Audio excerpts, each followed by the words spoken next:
he didn't have any money. So, he's talking about taking away excuses, right? Like, there's no reason you and I can't do this if, 15-year-old can figure it out with no credit card.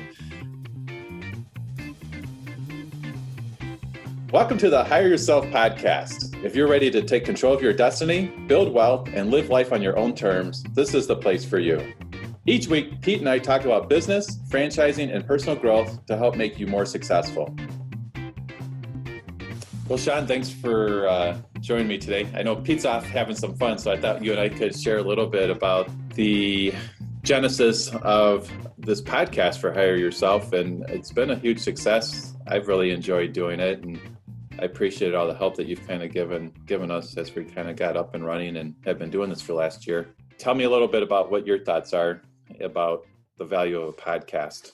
Yeah, so for those of you who don't know, I'm Sean. I produce and edit the podcast, so I take everything that they say and make it into the episode each week. And so I think the true advantage of a podcast, beyond being one of the more new forms of marketing that you could engage in, I think another really interesting aspect of it is that you can use what is said in a podcast and turn it into content for 1,000 different other uses. So they're really versatile. They're really new. It's like the hot thing to do. And I think it's an up and coming art form. It's been getting more and more focus as time goes on. It's also, if you get enough of an audience, another great way to bring some income in because you can sell ads. Well, I know when I was thinking about podcasting a couple of years ago, I like the concept of inbound marketing, where you're creating content that's interesting with, an audience. So you're kind of attracting an audience instead of always, basically doing paid advertising, whereas, you have these banner ads that's like, buy my stuff. Because I think everyone's so fatigued with that we're kind of evolving a little bit more to like a curated content or more niche, being more nichey. And so like the Hire Yourself podcast, we talk a lot about researching and investing in businesses and all that. And I think that resonates with our audience. And I actually think it's pretty helpful for most business owners, to at least consider having a podcast, because it's just a great way to help you find your voice too, is another thing that people maybe don't realize. When we began, and probably even still today, we're kind of still kind of failing. Like the concept of failing fast. Like, Pete and I don't feel like this is perfect by any means, but we're trying to get better and trying to find our voice, and it's evolving and it's pushing us out of our comfort zone, and we're learning a ton each week. And so I think it's super valuable to be learning something new and finding your voice for your brand.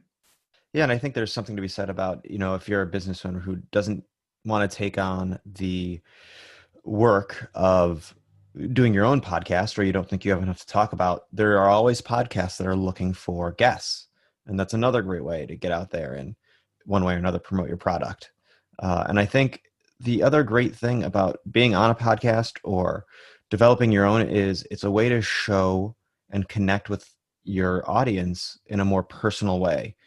Writing it can be personal. It's written in the first person, but they don't hear your voice. They don't hear your inflection. Whereas a podcast, you get, the thoughts of the person oftentimes unfiltered with their inflection and their experience. And often you'll get offhand remarks or you'll go down a rabbit hole that you wouldn't do in writing, but that can be particularly helpful to someone. So there's a lot of advantages just because it's an easier to consume source of content. You don't have to sit and read it. You can be on your run listening. You can be in the car listening. You can be on the train commuting to work listening. You can do a podcast, or you can listen to a podcast in so many different locations and in so many different ways. Whereas with reading, you kind of have to focus. Totally. Yeah. And I just love the fact that technology makes it so doable these days. Like we just use Zoom to record our podcast. So you actually have the video, and kind of like what you're talking about, you can then distribute it across many platforms. We could, although I don't think we do at this point, put our Zoom podcast, the video part on YouTube. You can also use software. What are some of the softwares you use for in case anybody is curious about how to do this for themselves, to get the podcast, so you can get it off your iPhone or your Android phone? How's that work? So are you talking about publication or editing? or I think actual more recording? more publication. You're more of a perfectionist, so you're like always wanting to make it perfect. I'm just like, yeah, let's just get it up. But so yeah, maybe a little of both, but more. I think the biggest challenge for people is like to figure out how to record something and get it onto the Yeah. to consume it. Yeah, so I mean, Zoom is a great Zoom when I started doing podcasts wasn't necessarily a great tool, but they've really upped their game. I like Zoom because you can record and everyone will get their own audio file so that you can put them together and edit everyone's individually instead of just getting one audio file with people, everyone all on one. It just, when you have everyone on a separate file, it makes it so much easier to edit. And yeah, I am a bit of perfectionist, so I do like to try and like or the sound so that people aren't hearing that all the time. So Zoom is great. There's another recording thing out there called Zencaster. It's for podcasts, and some people, especially the bigger podcasts, they'll do a thing like they'll record on Zoom, but then everyone who's on the call will also be recording with their iPhone or with an external recorder of some sort. So if there's a problem, they then also send that file in, so they have backups. We don't do that. We haven't had a problem yet, and usually, it's low stakes for us. If something doesn't record, I'm not worried that much. But Right. if you're on a podcast where you have a million listeners and you miss a week, or you have a very important guest and that doesn't get through, then you have a bigger problem. Yeah. I think part of what hooked me into podcasting originally was just, some like I was following Tim Ferriss from the 4 Hour Work Week and some of those guys, and it's just so informational. That you can learn so much as you're doing other things. And so I'm like, hey, maybe we can have podcasts. And then you start to realize it's actually not really that hard. To the technology side isn't that complicated. A lot of it is just kind of coming up with a game plan for what to talk about for the episodes and all that. Yeah, and there's a tons. I mean, I group podcasts, and I would say three different styles. You have your, I guess, panel discussions where it's one or two people or more who meet every week and talk about something. You have your interview podcast, so there's usually a host and they bring someone on and they interview them every week. That's a pretty traditional, straightforward way to do it.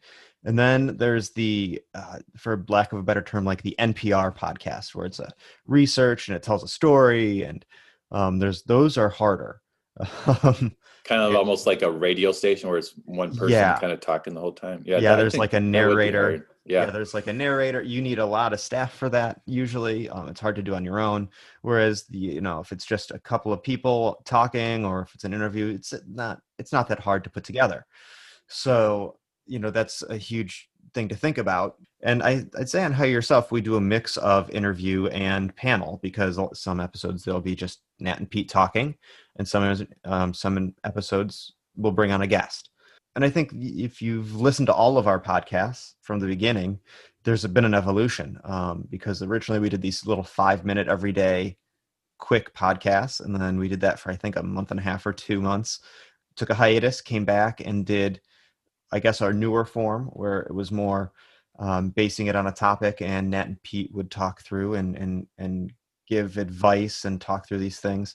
And then we started doing guests, and we've been heavy into guests lately. And so, as we said earlier, you're just trying to find what works best for you. And I think what we're discovering is a mix of all of those things is probably our best route. Nothing consistent, either in terms of bringing on a guest every time or just having the two guys talk the whole time is super working, but rotating between them is usually a pretty good way to go about things.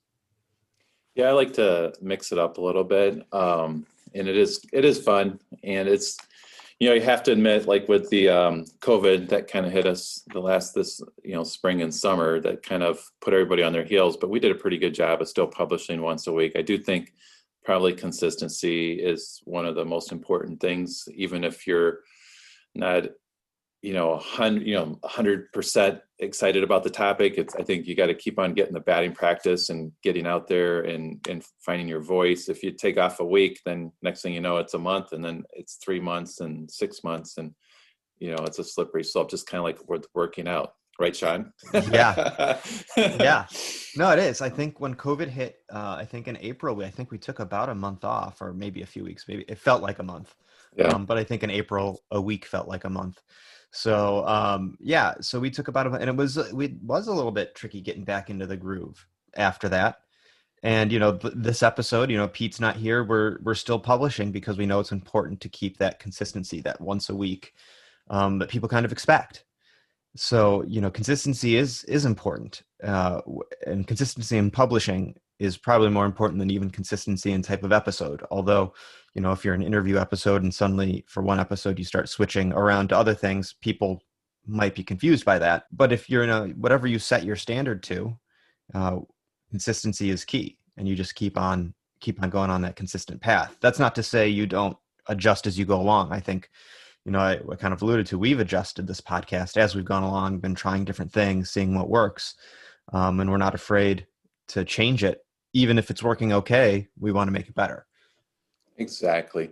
So for people that might be listening that, are trying to figure out like, oh, I would love to have a podcast. It just, it seems like a lot of dots to connect. So we talked a little bit about Zoom, kind of almost using that as the, the old fashioned recorder, like the digital camcorder or whatever. You can do the video, you can do the voice, you can then have the files to edit.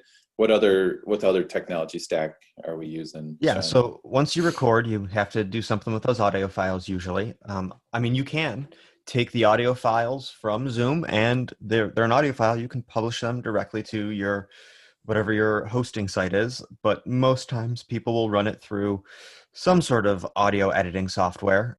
You can edit as much or as little as you want. I'm generally I at the beginning of our podcast, I believe I over edited. I was paying very close attention to every word, and now I think that the ums and the conversational stoppers used to really bother me, but I also think that if I remove all of them, it makes it not sound like a human is doing the talking, or it sounds like someone's reading something off of a piece of paper. Right. Most people have conversational stoppers, or they have phrases that they say over and over again, and that's part of their personality. So I don't remove all of them. I'll remove some of them, but I leave them in because that is important. But you could just say, you know what it is. People like it or aren't going to like it. I'm going to shove it right on there, and you can skip the editing step and go right to publication. Now, if you do want to edit, there's a free software called Audacity that I used to use. It's pretty good. A lot of people use it. I had to stop using it because when Mac updated their iOS, it stopped working. Audacity is open source, so that's why it takes a little while for things to update. I'm sure if it's not already fixed for the new update of the iOS, it will be soon. But since then, I've moved to a software called Hindenburg.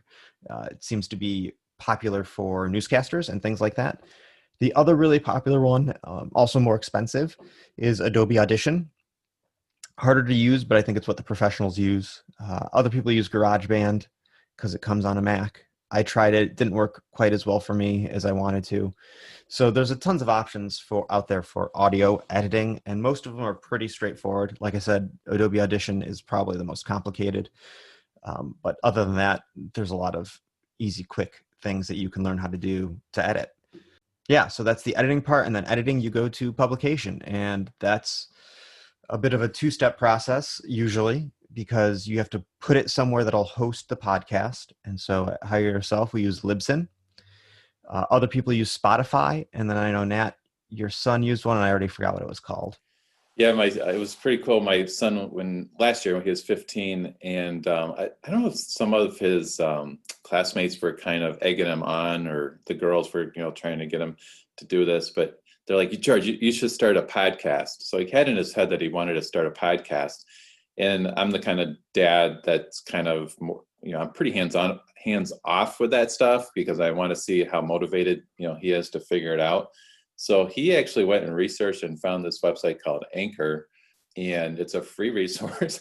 Like he didn't have any money, so he's talking about taking away excuses, right? Like there's no reason you and I can't do this if 15-year-old can figure it out with no credit card.